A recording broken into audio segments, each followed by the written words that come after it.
Bismillah, wassalatu wassalam, wasallallahu, wa ba'd. In the name of Allah, may the peace and blessings of Allah be upon His last and final messenger as who follows.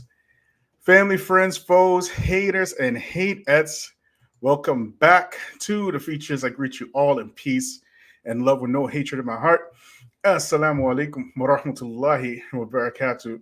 So, before we begin, please like, please subscribe, please share, please hit me up on Patreon. If y'all can hear me, hit that like button. Please share.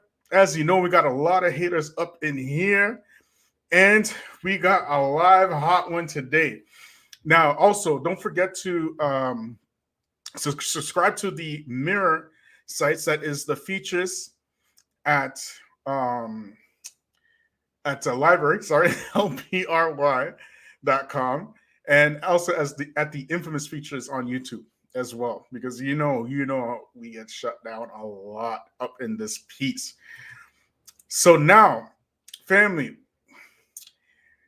I want to say on Monday night, like, because my wife and I we watch like Kevin Samuels regularly, right? And that's like one of the things that we watch on a regular basis. You know what I mean? Well, Alaikum Salaam Alaikum to MG, and I've watched a bunch of episodes of Kevin Samuels with my family and whatnot. So before we begin, I just want to say that this particular episode, it's going to have some bad language when we play the clip. So if you have kids in the room, you might want to, excuse them from the room when the clip plays. But however, okay,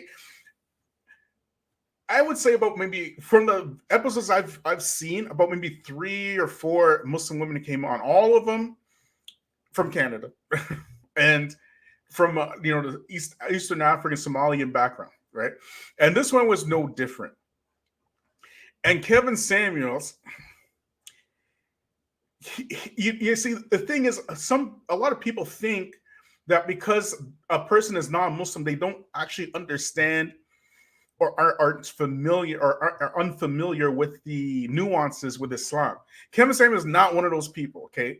Especially, and as a matter of fact, in the Black community, there's many people from the Black community who understand some of the nuances of Islam, because there are many Black Muslims from the African American community.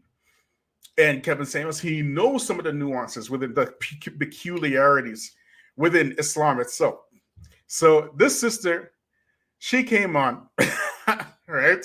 And we're just going to listen. We're going to watch and listen. I'm going to play the full clip from the beginning to end. I'm going to start now. So if you do have kids in the room, you might want to, hide your kids. It's about to get hot up in here, all right? So let me just get this clip up here.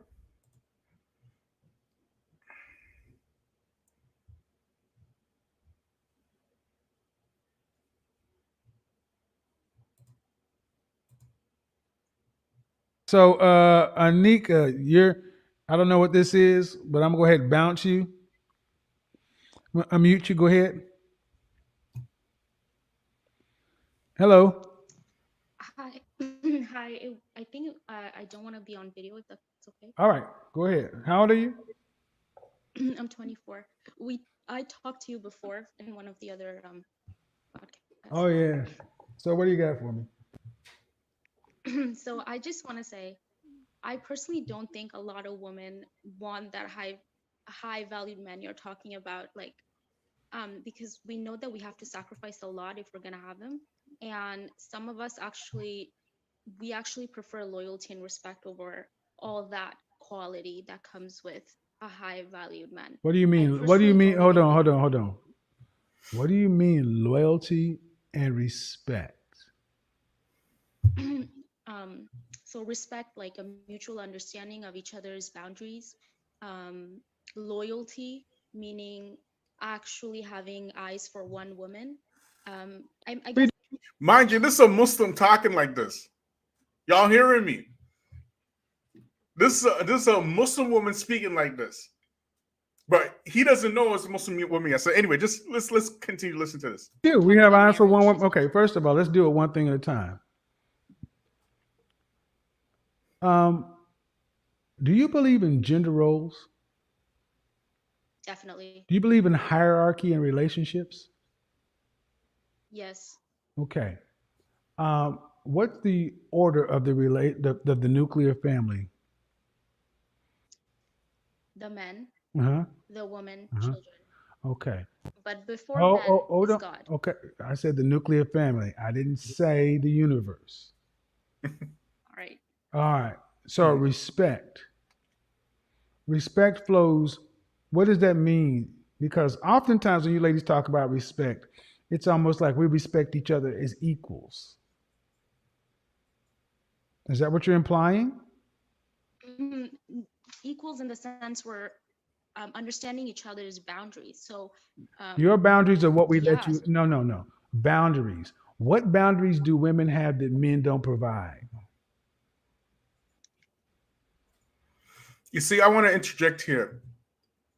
I remember when I first became Muslim, and this type of feminist propaganda started creeping into, the Islamic community. You know what I mean? Like through khutbahs and whatnot, we started seeing a lot of high-level feminist tropes being introduced into the Muslim community.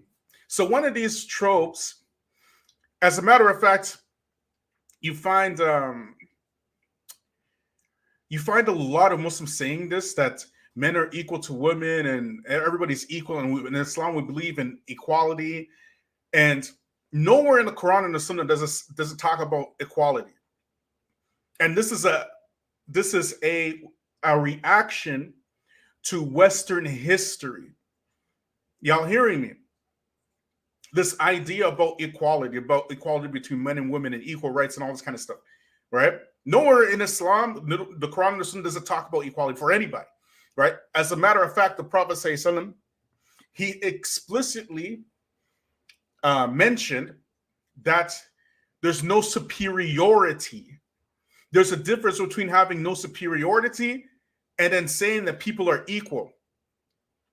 There's a difference. Why? Why are Westerners always pushing this type of equality talk? It's because in Western history, people groups, and certain what you call it, racial groups were always put over each other. Thank you, MJ. He said it perfectly. You got to leave that up there. Islam deals with justice, not equality. We deal with justice, not equality. We believe in Islam in taqwa, superiority. Yes, the one who is superior over the other human being is the one with the most taqwa. But nowhere in the Quran or the Sunnah does it express equality for men and women. And that's why even in inheritance laws, the boys get twice as much as the girls. Why? Because the men are the protectors and the maintainers of the women. You understand? That's why Allah explicitly expresses in the Quran, take marry those women who you like, 2 or 3 or 4, but if you can't do justice between them, then take only one. You understand? And even in life, people really talk about equality all the time, but they really don't believe in equality. You understand? Like people in general, they don't really believe in equality. When they say equality, what they're trying to say is that you're not better than me because I'm white and you're black, or this is what they really mean. You understand? This is what they really mean. And when women talk about equality, what they're trying to say is that just because you're a man, you're not better than me. However, when a feminist or these type of people with these feminist mindsets talk about equality, what they are talking about is like with what's going on in the women's soccer league or the WNBA. That's what they mean. Like, okay, I'm playing basketball and I'm a woman. I'm doing the same job as this man. Therefore, I should get equal pay. You feel me?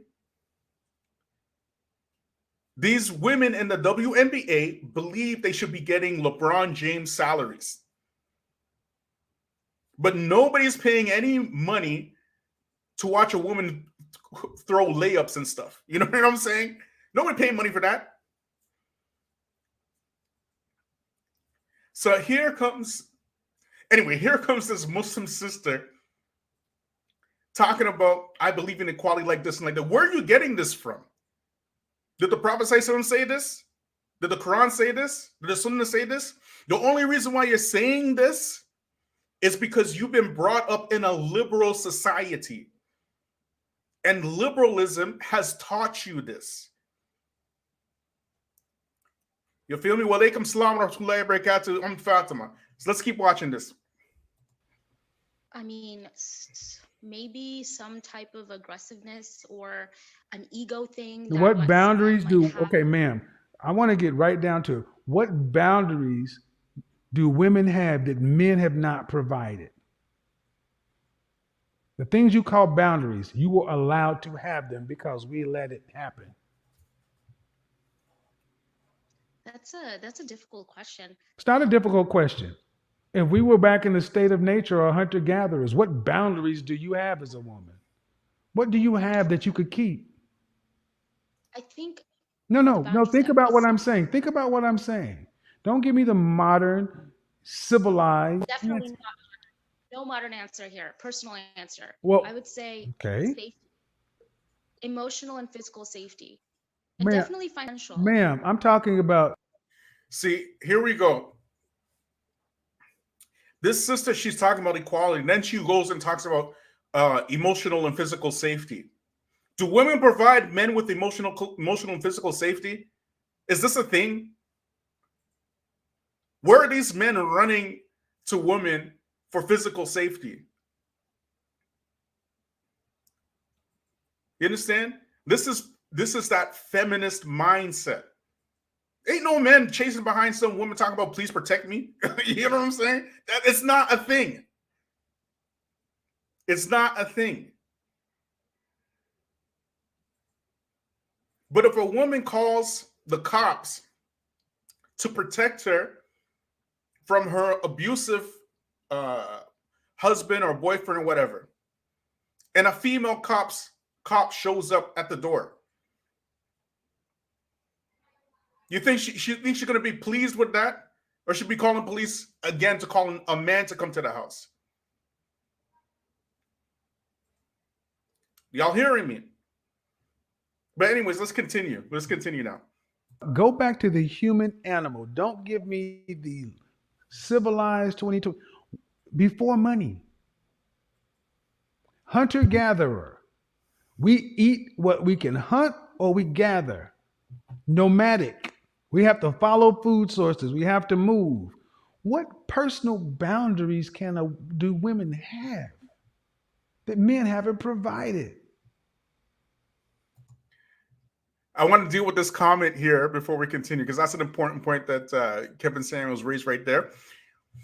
But the brother, Mr. Michael, he says, wasn't there a message where some brothers were scared of a guy and rescued by a female cop? Yes, there was. I put that video out. That was a complete embarrassment. And we have to say that was the alleged men's, I say it all the time, that was the alleged men's section, where a little dude with a knife and a message full of men had to call the police. They had to call the police in a message full of men, get the woman the cops in there with their boots on, and the woman cop helped take down this little guy with a knife. With all these men in the mischief. That's an embarrassment. That's an embarrassment. And I said before, at that time, when I put that video out, if that had been converts, particularly black converts, that would have never happened. I don't even think a black convert could think to call the police for something like that. Like, I couldn't think to do that. Personally, I couldn't do it. You know what I mean? Especially if the message is full of men. You feel me? But what he's saying right here is an important point. because what he's trying to say is that because the men are the protectors and the maintainers of women, all of these boundaries you're talking about are set by men to begin with. If you look at the issues that are happening in parts of South Asia and even South Africa right now, the men have basically removed those boundaries, and there's rape cultures in these parts of the world. You understand? So your protection is predicated on the willingness of the men to protect you. This must be understood. Let's continue. I think there's a reason why we've evolved to You haven't this answered type my of. question before you get to the next point. I don't know the answer to The that answer is question. nothing. So even the ability that you can sit here and say that you should respect my boundaries, you have boundaries because we've civilized the world in general and allowed you to even make such claims. Like it or not, ma'am, you live in a first world country and have first world problems, and men are tired of hearing women talk about loyalty and respect when you guys are the most disrespectful women that have lived. I agree that some women they abuse that, but I think there are some conservative women out there, and for those people, for those Are women, they they enough definitely to deserve. change the are they enough to change the conversation? Absolutely not. What do you mean? Absolutely not. Are they enough to change the conversation in men's mind to where they start seeing them as a real factor? Are there enough? See, here's the thing. What the sister is saying here, I agree that there are some women who abuse this. It's not some. It's not some, especially if you're living in the West. What's happening with black men now, right? Especially in our time, in 2021, the dynamic with black men is shifting tremendously. And if black women want to see a reverse in these trends, then something has to change. I mentioned many times before, I know a lot of black men who are pro-black in the Muslim community, but they're not married to black women. They marry outside. And what you are seeing is a trend of black men, they're going to Africa or Yemen or all these other different countries, Africa, Morocco, these type of places, Kenya even. Some of them are going to South America, but they're not marrying the local black women population because of this very thing. This is a problem. This is a problem. Enough conservative women to actually matter? Yes, but you If just no, have to ma'am, look no, out. no, no, ma'am. See, no. If there were, then this loyalty and respect you're talking about will be a foregone conclusion. It's what your grandmothers got. It's their great grandmothers got. But they also understood their place and they did what they were supposed to do. Modern I women, totally excuse me, ma'am, modern women tend to want men to be traditional, yet women can operate in a modern way and make demands upon men when women aren't living up to their roles. I mean, I don't. I want to ask you what type of woman you're talking about, because I know a lot of women around me. They're very traditional, and See, she see the cap? You see the cap? You see the cap? What is she talking about? That's all cap. And the fact that she's calling to talk about these women is proof that it's cap. She want her cake and eat it too. The very thing that he's talking about. That modern women want their cake and eat it too.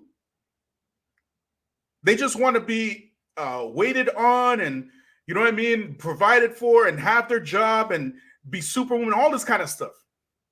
This is what they want.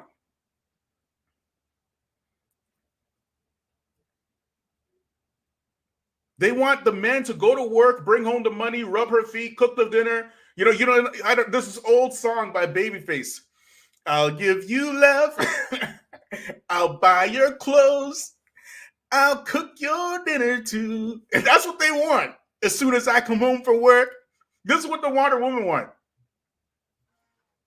I'll pay your rent. Y'all remember that song? This is Modern Woman 101. The fact that she's calling into this show is proof against her. Anyway, let's continue. Ma'am, that's anecdotal. Where do you live? I live within a Muslim, like Where? What part of the world? Canada. Okay. Again with these Canadian. Anyways, this is like the third or fourth time that I've seen, anyways, that a black Canadian woman from, I'm assuming she's from the Somalian, because every single one of them was from Somalian community, called in Kevin Samuel's show. The first time I saw it, and this is true, right? I wish I could find that video. It was a black, half Kenyan, half Somalia sister. She called in full hijab and everything. 20 years old. 20 years old, okay? And she's calling in, showing her hijab and everything like that. And and Kevin Samuels asked her about her relationships. She said that she got 3 bodies already. Just like that. Just like that. So the question is, how did we get to this point? It's because of feminism. It's because of feminism. Anyway, let's continue. Hey, Canada, what, ma'am? You live in a liberal part of the world. You may live in, excuse me, don't overtalk me. Sorry. See, you're not like any Muslim traditional woman I ever dealt with, because I've been around. Anyway, you're modern. No, definitely say what you have to say. I know what I don't need you to look. I don't need you to tell me what the fuck to say. Sorry. My point is, men are tired of pretenders like you. We're sick of you. We're sick of pretenders. You're a pretend feminine traditional woman. You're as modern as they come. Thank you. Thank you.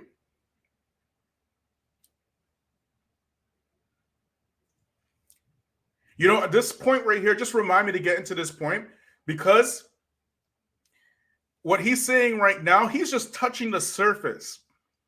Those of us, especially the black convert community, have seen some insane stuff. Insane, like totally insane stuff from black modern women. And that's why I said, whether or not I agree with the approach of Kevin Samuels or not is irrelevant. Black men are making shifts. This is happening as we speak. Kevin Samuels, he always talks about winter is coming or winter is here. That is a fact. That is a fact. It's because of stuff like this. And this is only a rinky-dink scratching the surface issue. Let's continue. Hiding behind Islam. You're full of shit. I mean, You're full of shit. Definitely. You're full of shit. And men are tired of women talking about loyalty and respect when you're not even doing what you're supposed to do according to your belief system. Yeah, I'm not a very religious person. But then don't bring up your Muslim community and this traditional stuff. I said it. You're the most disrespectful group of women that ever lived. Are you? You know, I always talk about these Islamic groups that are not religious, and they always put themselves forward on behalf of all the Muslims, like NCCM. I want y'all to go to the NCCM website. NCCM, I think is nccm.com or .ca. Look at the CEO of NCCM.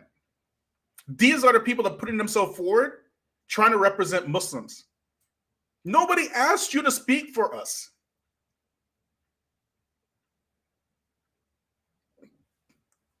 Nobody asked you to speak for us. Y'all feel me? Anyways, You Muslim or not?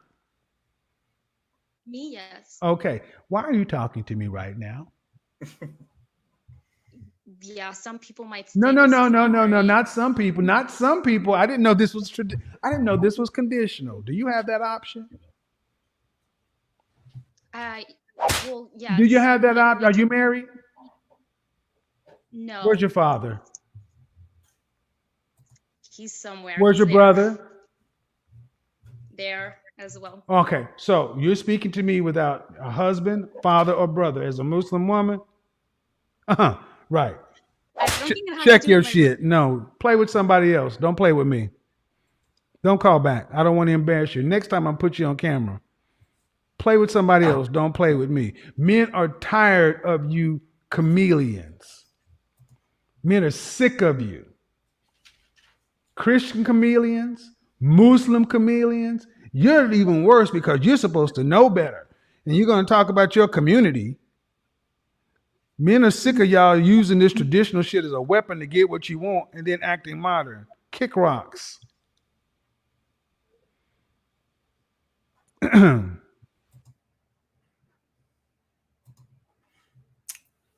so brothers and sisters, what he said at the end there is 100% spot on.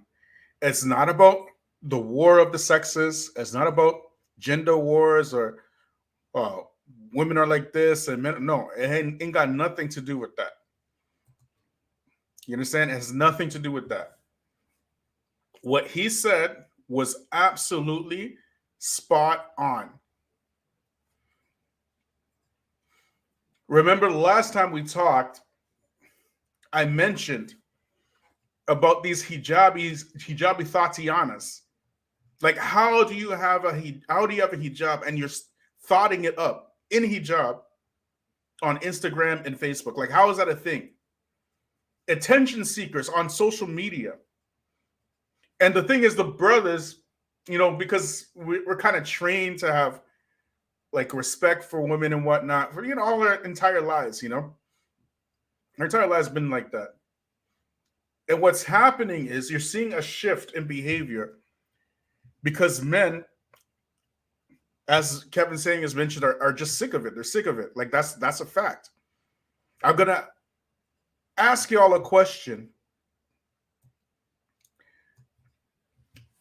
especially those of you who are in the Black community.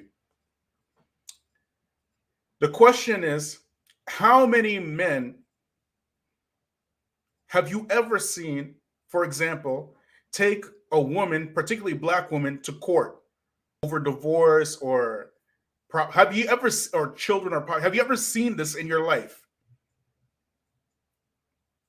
Have you ever seen that in the Muslim community? Press, say yes or no. Have you ever seen that? Have you ever seen a man take a woman to court for child issues, a Muslim man to or child issues or property, or divorce, or you know what I mean? Now, how many women? Everybody's saying no. Hey, everybody's saying no. How many women have you seen this do to men? Do this to men? Have you seen this? Have you seen women do this to men?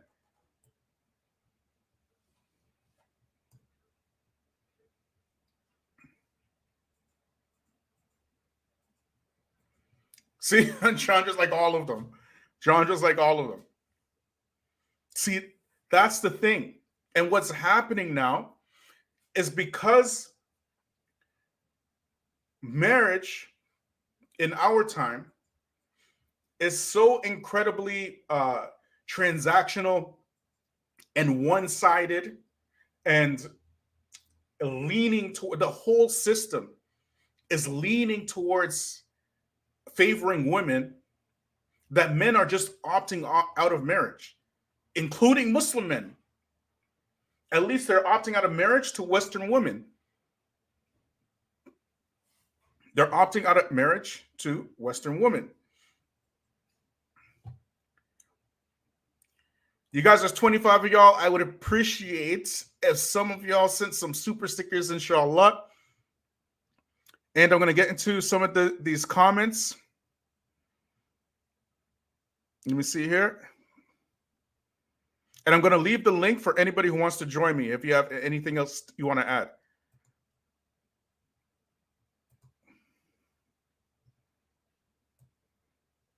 One second, guys. Go back to the beginning here.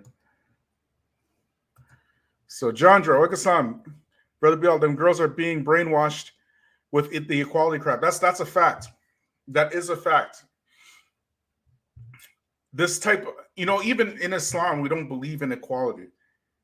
And nobody really believes in equality. Nobody truly believes in that. Now, whether or not you believe in superiority, that's a different thing. Jazakallah khair. Jazakallah khair, Brother Abdullah Isa. Hayakallah, may Allah reward you and put it on your scales and make it heavy for you and bless you and forgive you all your sins and multiply it for you 1,000-fold. Ameen. Hayakumullah. Let's get to some more of these comments. Let's see here. Okay, so Sister Tika, I'm sorry if she's Somali. She can't speak for Black women from the West. They have their own agenda and their own community. There's some truth to this, actually. The Somalis in the West, in a Western context, they've been here since the 90s from the Civil War. You understand? So they came mostly as refugees. And with the Somalian community, they have their own type of culture and ways. They're not descendants of slavery. You understand? So the whole cultural, it's very different culturally. It's very different. Because they have their own language, they have their own lineage. They know their mothers, their grandfathers, all this kind of stuff.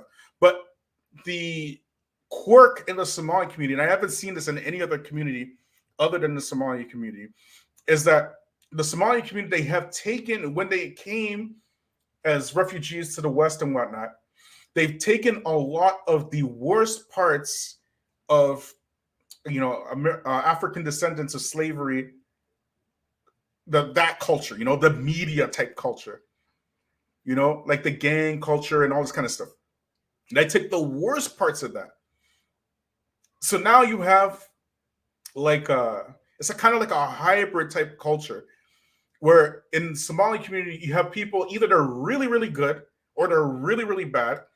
And nobody can talk about the problems within their community because everything is taboo and aib and all this kind of stuff. You know what I mean? So it's very different culturally. You understand? So there is some truth to that. However, also at the same time in a Western context, that they'll just be looked at as Black anyways. You understand? Because they're African, and even though culturally they're different. Let's see. Indeed, the MG says Kevin Dolder, subhanAllah. Exactly, he did. Mm-hmm.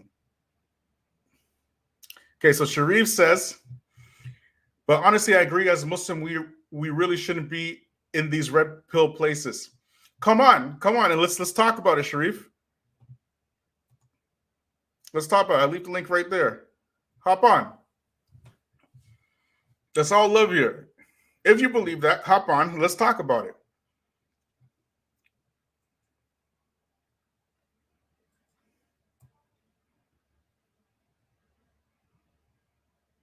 Let's see here.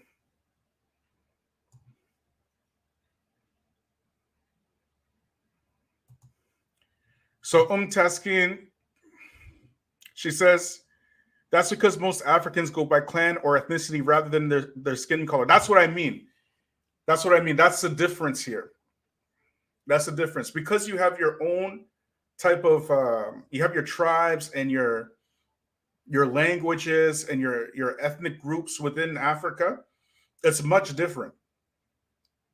Black people in the West, the African descendants of slavery, we don't have what you call it, tribes. You understand? We don't have long lines of uncut family structure. You understand? It's very very different. Our histories are different. That's where I think Sister Tika is coming from. You know what I mean? Like for example, in Canada, there's a really weird phenomenon. It's very very weird and it's very strange, and I don't understand how this is a thing, but it's just strange, right? For example, if you look at the black organizations or the black Muslim organizations, right? The vast majority of them are either headed and run by either Somalians or Sudanese. Right now, we as Westerners, Western blacks, we understand that you might be black in terms of color, you know what I mean?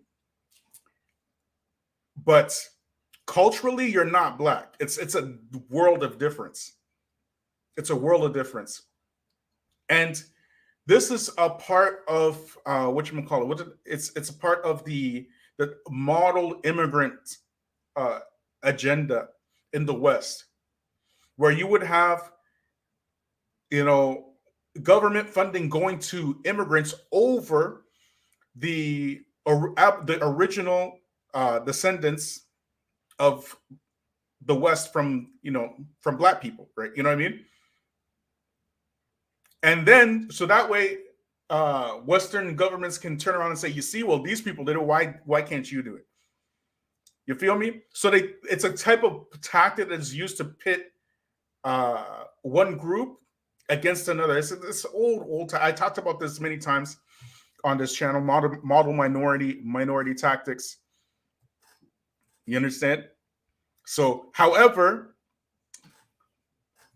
in my humble opinion,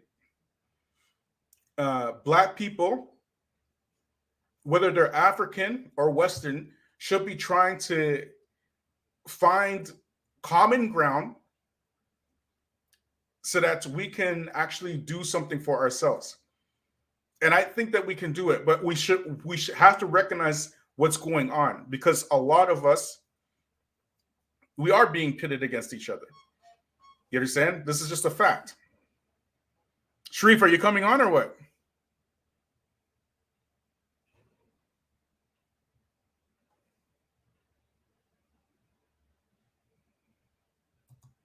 So I'll leave the link one more time if anybody wants to come on. Jazakallah khair. Fatima, hayakallah. May Allah reward you and multiply it for you 1,000-fold. Assalamu alaikum, Sister Rabia. Well, like sorry, but I just wanted to say, like, just to clear up my statements, it's not that I'm talking down or talking bad about the Somali or the Sudanese community or any of the Afro-ethno communities within Canada, because that's where we live. I can't speak for anywhere else.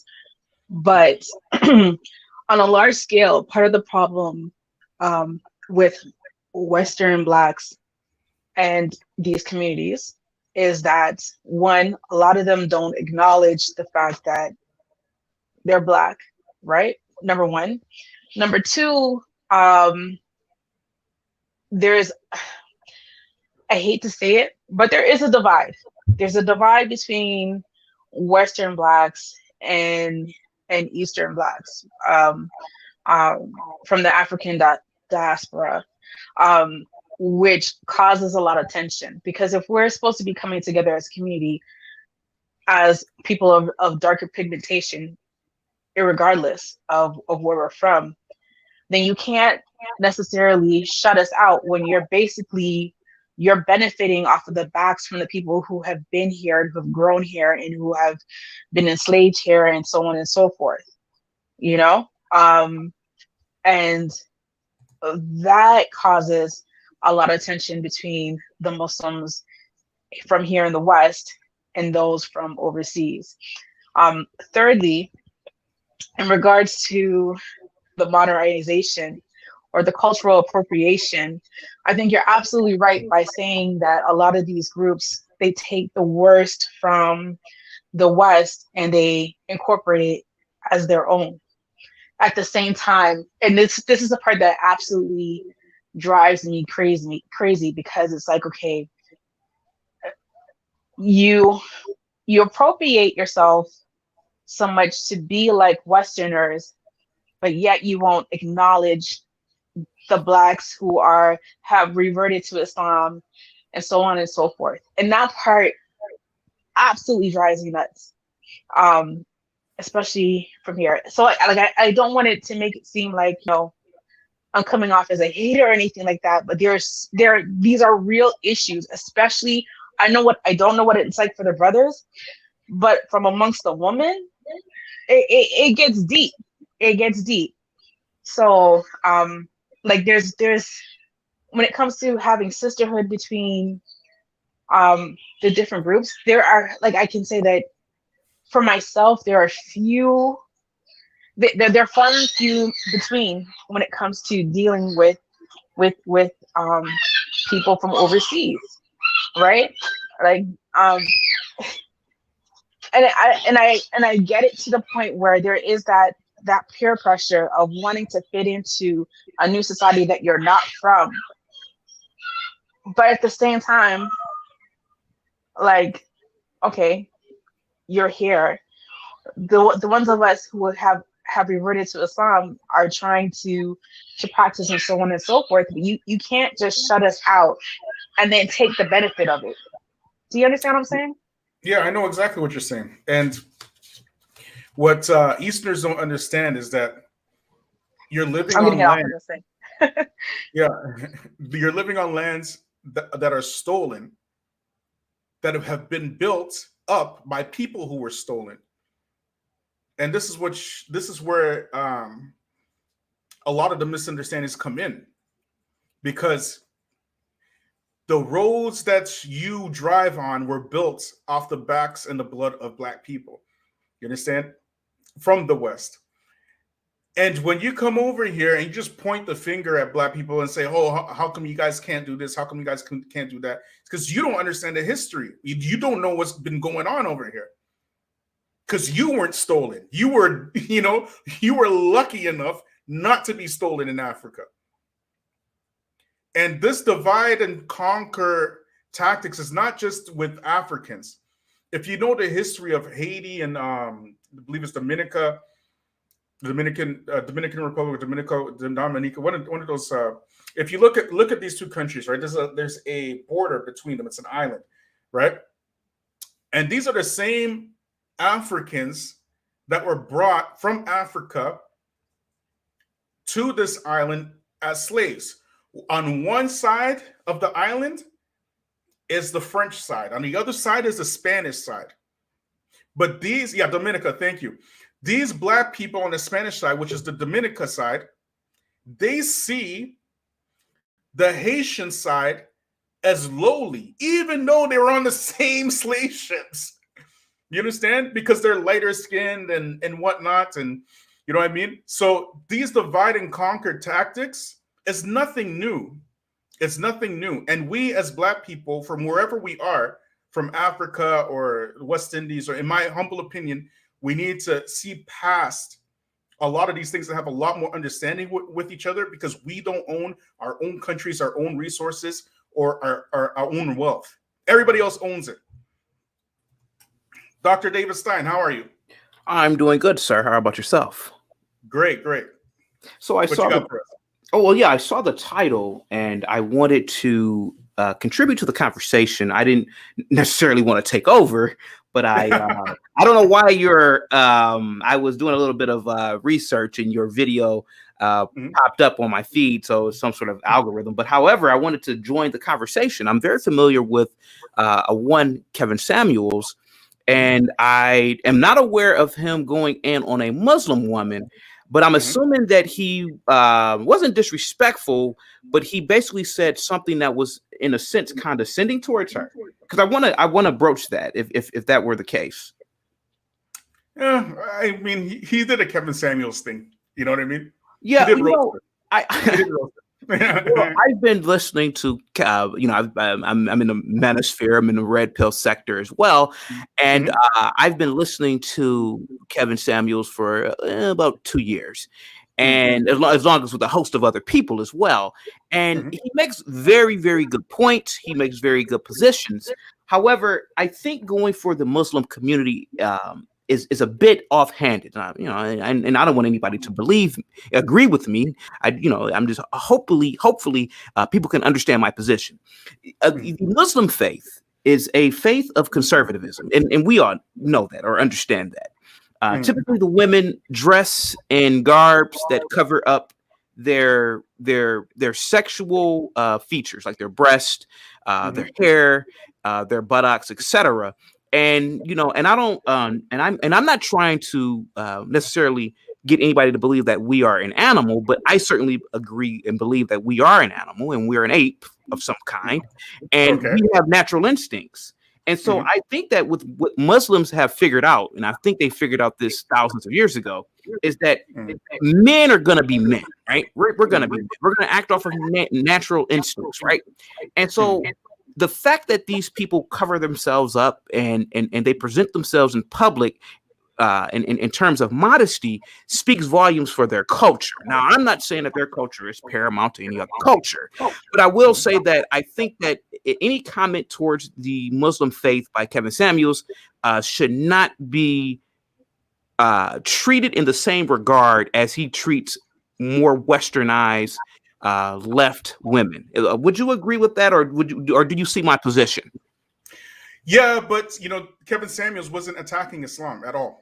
He wasn't attacking Islam as a religion or anything like that. If you had heard what he was saying, and you could probably go back afterwards and listen to what he was saying that, make a long story short, that black men are tired of these modern women, and especially the ones who are hiding behind religion, whether they're Christian modern women or a Muslim modern woman, as he said. And this is just a fact. You understand? And we were talking about how, particularly in the Black convert community, that a lot of our sisters, Black sisters in the convert community, have taken up very strong feminist traits. And we know this. Yes. The women know it and the men know it. Yes. And you will find many, like I asked the viewers, my respective viewers, if they heard of any cases or knew any cases where you find men going after women for child support, these type of court cases, divorce and whatnot. And everybody said no. And then I asked them, have you heard of Black, particularly Black Muslim women doing this to the men? Because in Islam, we have our own system. We have our own system to take care of divorce and child rights and these type of things. But Black women tend not to do that, and rather they use the government system in order to bury and destroy and punish Black men. Yes. You understand? Yeah. So Go ahead. Go. I'm a clinical psychologist at Cornell University, and I've trust me, I'm a little bit older than you. I've been in the education field for over 30 years, and I've worked extensively within the urban communities as well. And what I've noticed is that, and please forgive me, but what I've noticed is that could it be that the reason why African-American women tend to adopt this feminist movement is because Black men have acquiesced power to Black women. Could that be it? I wouldn't say they acquiesced power to Black women. However, there was, there's a long history behind this. We talk about this all the time on the channel between Black feminism, welfare in the 60s. We talked about, have you heard of the Moynihan report by any chance? I'm not familiar with that. Yeah, so we talked about the Moynihan report. Thank you so much for your participation, Dr. Stein. We're going to get to other callers, right? We talked about the Moynihan report. We talked about whatchamacallit. The Moynihan report. We talked about this last week, actually. In 1965, the Moynihan report basically stated that Black women were choosing welfare over Black men. There was a parallel between black women and black men. Black men would get the jobs and black men would stay on welfare. Whereas in the white community, white men would get jobs and white women would stop going on welfare. You understand?